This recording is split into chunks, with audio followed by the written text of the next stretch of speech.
Are you smart? You know, the question that we all ask each other is, how smart are we? It's really tough to know how smart we are since we all come from different walks of life. How did we gain these smarts? Also very tough since we all had different experiences in our lives. And what kind of smarts are we? Are we book smart or are we street smart? What is that, about several $1,000s of textbooks there from the previous presentation? So, sorry, I had to get that out. Probably street smarts is better, it's cheaper. So, book smarts, the way I define book smarts is somebody that's, really good at following rules, not me. Somebody that's that gets straight A's in class, sits in front of the class. And then street smarts is somebody that understands how to deal with different people in life and different situations. Someone that can take just about any situation that comes at you, and without knowing or having any background in the situation, you can attack it and you can nail it, right? You can get it, hustle, and get it done. A few days ago, as I was preparing these slides, I was in my office and my son Camilo comes in and looks at these slides and says, "Dad, what are you doing?" I tell him, "Well, I'm preparing a few slides for a presentation that I have to give." He looks at the slides and asks me, "What is book smarts and what is street smarts?" I turned the question around on him and I said, "Well, Camilo, why don't you tell me what it is?" He looks at book smart and says, "Well, Dad, I think book smarts is when somebody learns by reading and going to school, getting good grades. And street smarts, Dad, is somebody that has common sense." I was expecting more to come out of that definition of street smarts, but that's all he had for me. That's a pretty concise answer for a 9-year-old on defining street smarts. One thing is actually defining street smarts, and the other thing is actually living and gathering all of these experiences that we store in what I call this street smarts database that we need to pull out at some point in our lives to help us get out of tough situations under pressure. I'm going to tell you a few stories that I've had to live through. Sardines. In the 1990s, I was causing so much chaos in California. I lived there with my father and my stepmother. I was quite the menace. I didn't listen. I didn't follow instructions in school. My father said, "It's time for you to go spend some time with your mother in Colombia." They sent me to spend time with my mother in Colombia. I spent about 2 years there. When I got there, my mother was in the process of starting a business of trading commodities. She bought and sold rice, coffee, beans, bought them in one city, brought them in, sold them to different distributors and things like that. One of the deals that we did was a sardine. We brought 2 truckloads of sardines. I went to meet the gentleman that was driving one of the trucks that was coming in with the sardines outside of the city. Met him, went to deliver the sardines to one of the clients. I delivered the sardines. I gave the gentleman the invoice. My mom would take care of the rest of the stuff with this gentleman later. I went back to my house. An hour and a half later, we were waiting for the other truck to come in as we had to go deliver this truck to another city adjacent to the city where we lived in. My mother came with me. We got there. She went to talk to the owner of the business as I went to hire the gentleman that were going to unload the truck. In Colombia, what you have is, in these areas where they have warehouses and businesses, there's all these gentlemen that kind of waiting around to look for work to unload trucks, and that's how they make a living. So I went and hired those gentlemen and told the truck driver where the location was that we were going to unload the truck. My mother comes out. She looks at me. She looks pretty cool, actually. Doesn't look like nothing's going on. She's not stressed. She says, "Son, we've got to go. They canceled the order on us." I said, "Okay."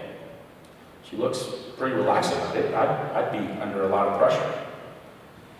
We go back home and we had to unload this truck of sardines and get them into our garage of our home. We didn't have a formal warehouse.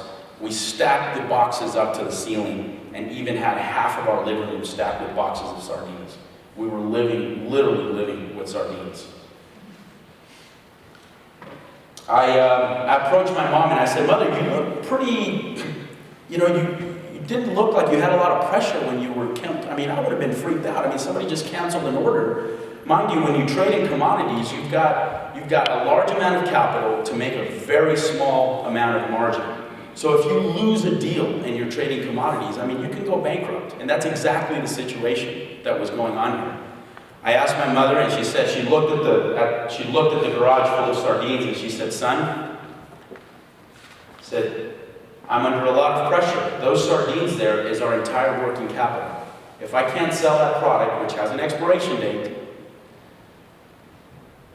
we have a really tough situation in our hands." And she continues to tell me, she's like, "Son, let me teach you a lesson about life. You never want to show your weakness, or you never want to show your loss of control to anyone outside of your family." That's something that I actually keep really deep inside of me today as I do business around the globe. The next day, I went to school and I came back. I was thinking about, how can I help my mother sell these sardines? I got to figure out a way to help her get rid of these sardines. I come back home the next day from school.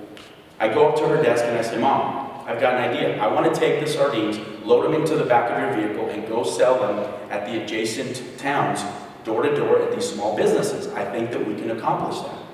She looked at me, she smiled, and she said, "Son, I appreciate you trying to help, but that's a lot of sardines we have to move." I went off, changed my uniform, came back, went and grabbed the keys to the car. It was a olive green, I remember as if it was yesterday. It was an olive green Renault 12 station wagon. I loaded that thing with sardines. That thing was like this. I mean, the back bumper was hitting the ground.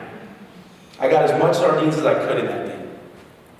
Called a friend of mine, we drove off and went to start selling sardines door to door. I'd never done this. I mean, I was 16, 17. Yes, I was driving in Colombia at that age, not without a license. I didn't have a license, but you can do those type of things in some of these countries. We went and started selling these sardines door to door. And we started actually selling some of this product door to door. A week into it, we could see the ceiling of the garage. We had removed all the sardines from the living room, and we could start to see the progress. My mother comes to me one evening and says, "Son, I'm impressed at what you've done. I'm impressed that you've actually moved some of this product. This is amazing. This is working. Why don't we expand and go to other towns, small towns?" I didn't expand further because I didn't know those other towns. I felt that maybe it was dangerous for me to go out to those other towns. And so she actually said, "This is a good idea. Let's go ahead and let's follow through with this. And let's see if this actually works." So I asked myself, had I just taught my more experienced mother that a little bit of hustle and what would seem like a non-scalable solution just solved her problem? I think I did. Her results of selling this stuff in bulk, I mean, she was not getting any results of selling this stuff in bulk. A little bit of hustle, we got it. We ended up selling the 2 trucks of sardines, and my mother recovered her capital, and it was good. She continued on with her business and had great success with that. The hustle. Right around the mid-1990s, I followed a girlfriend of mine to Mexico, to Veracruz, Mexico. I sold all my things in the US. I quit my job, I threw some savings in my pocket, and I left. I went to hang out with this girlfriend of mine in Mexico. We hung out with her friends, family, traveled throughout the Gulf of Mexico. One night, we had left hanging out with her friends, and we went to a mountain, this place called 500 Escalones, 500 steps. It was an outlook where couples went to sort of end the night. Don't ask me what happened there. Just they went and talked, had some very, very important conversations. When I got there, we were the 3rd car that got there. We were the 3rd car that got there. We were so into our conversation. No, our conversation, seriously, we were, okay, fine, that's fine. You take your own conclusions. We were so into our conversations that I didn't realize when these other cars had left. I turned around, I looked, other cars had left. I told my girlfriend, you know what, we should probably get going now. I start the car, and all of a sudden this F-150 pickup truck with huge Explorer lights on the top of the car shines these lights at us. I couldn't see. It was really difficult to see what was going on. And the next thing I hear is a knock on the driver's side window with a pistol. The gentleman knocked on the door and said, "Get out of the car, come out here." I looked at my girlfriend, she looked at me, I was numb. I mean, I was numb. If I said any words during that situation, I don't remember what I said. We started arguing, her and I started arguing. It was a situation of intense pressure.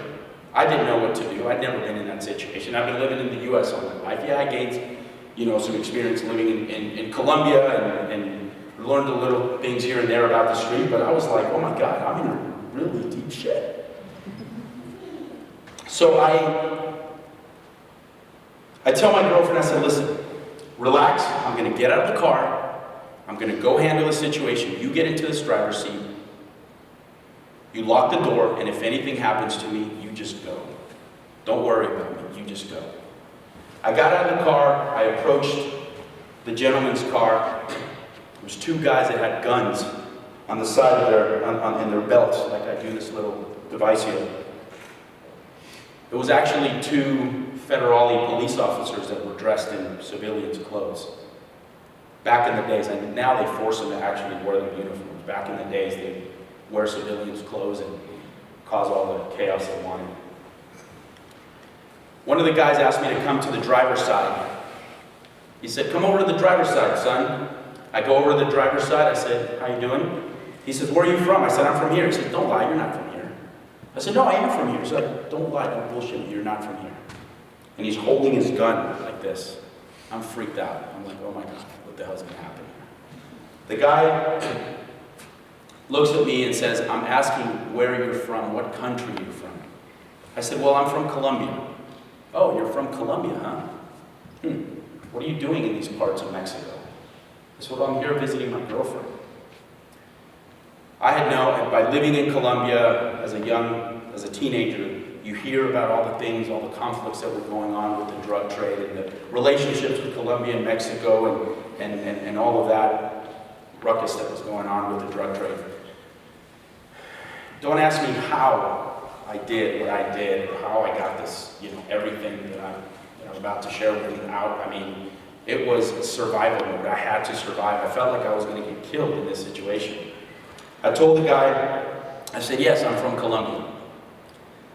And I said, "Listen." He looks at me and he looks at his friend. He grabs his gun and he says, "Do you know, son, that I can kill you right now, rape your girlfriend, and no one would ever know what happened to you?" Numbed up again. But I knew that I had to react or else I would be in a really tough situation. I toughened up and I said, "Okay, you really want to do that? Do you really want to do that to me? If you do that to me, my family will come after you." I mean, I didn't know what I was talking about. He laughs, he looks at his friend and says, "Who's your family?" I said, "Well, I'm the nephew of the Rodriguez clan from Cali. They happen to be the two brothers that run the Cali drug cartel back in the days." I'm not that person. I'm not related to those guys. But that's what I threw out. I felt like, okay, I've got to throw this out. I need to show these guys that I've got some power, right? And they can't do anything to me. I said, "Tell you what, man, you don't want to do that to me because my family will come here and will cause a lot of chaos." He looked at me and says, "Oh, sorry. He shook my hand. He said, come here, let's talk. You're from the Rodriguez family?" I said, "Yes, absolutely, I am." I knew that he had bought into my thing, so I had to carry on. I said, "Listen, I really got to go. Let me give you my address and my telephone number in Colombia. And if you ever need anything, feel free to come. Feel free to call our family and we'll take really good care of it. How's that sound?" He looks over to the guy on the passenger side and says, "Give me that booklet that's in the glove compartment." He took the booklet, he wrote down the address and the phone number. I gave him a fake address and a fake phone number. If there were cell phones back then, or at least if cell phones were readily available and everyone had them, he probably would have picked up the phone, confirmed that that wasn't the right number, and then I would have been probably, right? But that was not the case. He shook my hand, he said, "Hey buddy, thank you very much. I'm sorry for the inconvenience. Please go ahead, we'll wait for you guys to leave." I walked back to the car. It seemed like an eternity as I walked back to the car. I got into the car and I didn't say a word to my girlfriend. I just turned on the car and we left. So as you can see, some of these,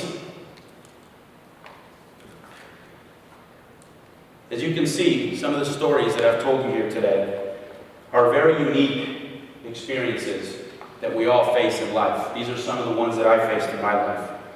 These experiences that are stored in this thing that I call the Street Smarts database. And let me tell you how this works and how you can turn it on.